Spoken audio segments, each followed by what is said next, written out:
What the hell is an Ugg boot?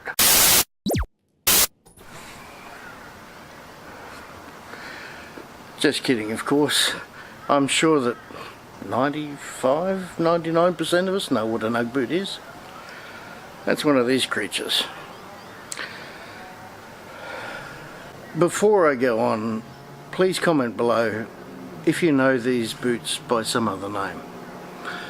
Now, the best I can ascertain, like pies, there's debate between countries of who actually invented the Ugg boot. The greatest consensus is that it was either in Australia or New Zealand. From what I have been able to ascertain, it is short for ugly boot, and supposedly a group of shearers, sheep shearers, whilst shearing for this beautiful wool, decided to make some basic boots out of the sheepskin. The only thing I'm not sure about is whether they actually have sheepskins in shearing quarters, but anyway. And so they roughly stitched together these boots, and of course they were known as ugly boots, hence the shortened term Ugg boots. Now here's the issue with these.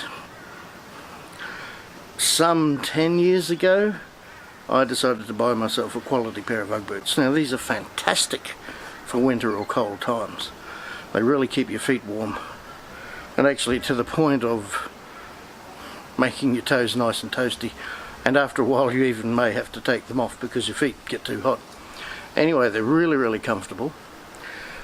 The short version of the story is I did buy some other sheepskin Ugg boots at the time and found they weren't very good quality, so then began my search for some decent ones, which these were. They cost me almost $200 Australian at the time. I'm the sort of person that's never liked artificial things. For example, I hate artificial leather, I like real leather, and that was the same with Ugg boots. These are genuine sheepskin with, of course, sorry they're a bit dirty now, genuine sheep fleece lining. So fast forward to now, it's winter over here, although we're coming to the end of it thankfully. And I put these on as I do every year. Mostly I just wear them around the house. Occasionally if I'm just running down the road for something, I might wear them in the dead of winter. People in Australia that are seen to wear these all the time, year round. I don't know how they can do it because they get quite warm. There is a term that most Aussies would know, and that's called bogan. Anyway, that's beside the point. They're really comfortable and really nice, especially around the house where I wear them. So I pulled them out this winter. Now they started off with a waterproof lining sole all the way around. Apparently when you don't use shoes that often, the sole is the first thing to disintegrate. Well, as you can see, what's left of the sole has one truly disintegrated. It was this like a rubbery substance. So I meant to go to the local boot maker and get a price for putting a new sole on. I didn't even know if you could resole Ugg boots. But I procrastinated as usual, so in the interim I was wrapping tape around the toe because the whole sole was going like that as I walked. They are a bit dusty and most annoying. So I wrapped tape up, and finally one night, frankly, I got the shits with it and tore the whole thing off both pairs. So yep, I seem to have torn a bit of the sole, but I did go to the boot maker last week and he said basically, as you can see, I probably didn't do that damage. They do tend to do that anyway, so I don't feel as bad. The short part, and why this video, is that two different boot repair places quoted around about $70. And it wasn't to resole them as new, because yeah, I would have paid that, but it was merely to glue on a very flat, couple of millimetre thick, very flat piece of ordinary, I guess it was a rubber. And I thought, well, it's not very good value, especially if I'm going to have these stitches showing anyway, like he said I would. And that's where this idea is coming from. So I went to the local cheap shop, bought a pair of rubber thongs, $5, and that's what we're here to do today, to experiment to see if I can put these rubber thongs on the sole of those Ugg boots, saving myself a lot of money and still being able to wear them around the house. Yes, they won't be waterproof like they were, but hey, let's have a go. So step one will be to, I guess, basically try and just stitch up that little gap. I suppose I don't need to bother, but we'll have a go at that. I guess step one is to start taking the old remnants of the lining off here. Oh.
Done.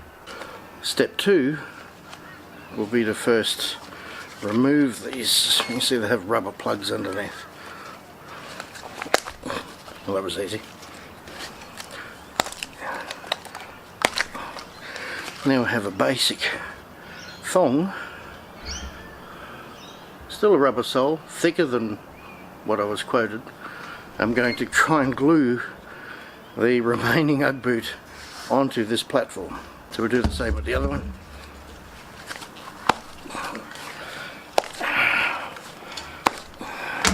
Now we have two. So we're going to have that and that. So that one will go there. So we'll go there. And score some lines for the glue. Which is probably not making a whole lot of difference on this, but it's old practice to always score lines in something before you glue it. So probably rubber thongs. Okay, I've moved to the ground, sitting on the floor here, because of the following procedure. Now, I've glued many things in my time. These are my feet, by the way. First thing you need to do in practically every environment of gluing anything is to make sure the surface to be glued is free of grease. Now I pondered whether to use a plumbing compound such as what they call MEK, which is short for methyl ethyl ketone. Decided on acetone. So this is some acetone I had for painting a car.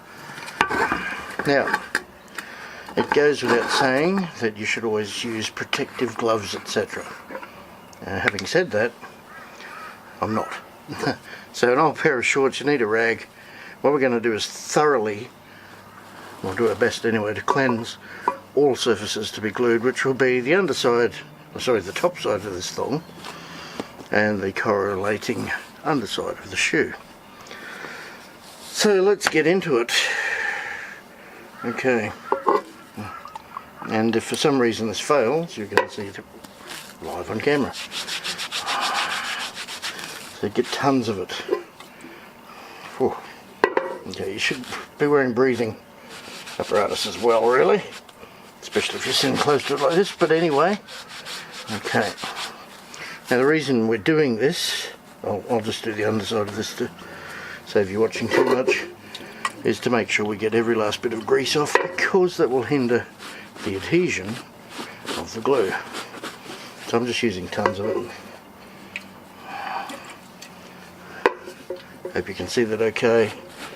Yes, it's a bit rough. I probably should maybe patch those areas up with silicone, but given the whole borders will be exposed, which was the same way the bootmaker was going to do it, it's not going to be really waterproof regardless, so it's one of those things. Setting these aside to dry, and we'll do the same on the second one. And we're just finishing off the second boot now with the acetone. What I meant to also add was, believe me, I have experience in acetone. You don't want to be putting it anywhere near any surface you don't want permanently marked with any drops you spill, because it will permanently leave a white spot. So I don't care too much about the concrete. Okay, both are done. Just set them aside to air dry for say 5 minutes. Make sure you wash your hands thoroughly after that last step. And ironically, I'm now gloved up. Why? Well, because I know damn well how messy glue can be. I've decided, I could have used a number of things, but I've decided to use some shoe glue that I had. Silicone would work very well. Anyway, let's just go for it and see. First and foremost, I'm going to put it mostly around the edges. If this doesn't work, well, I guess it was worth a shot. Oh, it's all bogged up. Oh, there it comes. Okay, so run some around the edges. There's a number of different adhesives you could try or use. These are only really going to be used around the house, so it's a bit smelly. Okay, do a bit of a cross pattern here and there as well. Okay, should only need to apply it to one surface, I think, on this. I couldn't quite read the instructions, they're a bit small, so I'm not putting it in place just yet. Just do the other side. Yeah, so like I say, there's a number of different adhesives that probably would work just as well. I'm just going to use this up. Oh, it's not easy, especially if I'm not looking at where I'm pointing the camera. Okay, so what you want to do basically, regardless of what adhesive you use, is to then set them aside. In this case 24 hours will do. Most times when you're gluing anything, whether it's epoxy or anything, the longer the better to let it set. That's pretty well it for the glue. Don't know how successful this will be, but certainly worth trying. They make very comfortable slippers, by the way, but I figured may as well put a sole on them, and why not have a bit of bounce. Okay, well, alright, good enough. Now make sure this is the shoe. Yep, that's, yes, I think that's the right shoe. We'll go on the right pad here, so just blowing some stuff up. Try and get it square on. It's not going to be great, but I know that. Whoops. Okay, so we need to get them on there square. Now obviously we want to set them aside for a day and put some weight on them evenly. So what I've found, oh, it's a bit odd, isn't it? See, it's not a very good fit. They're only cheap Chinese shoe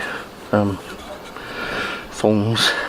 I'm going to put some old bits of wood on top, so hopefully most of the weight will bear down more square.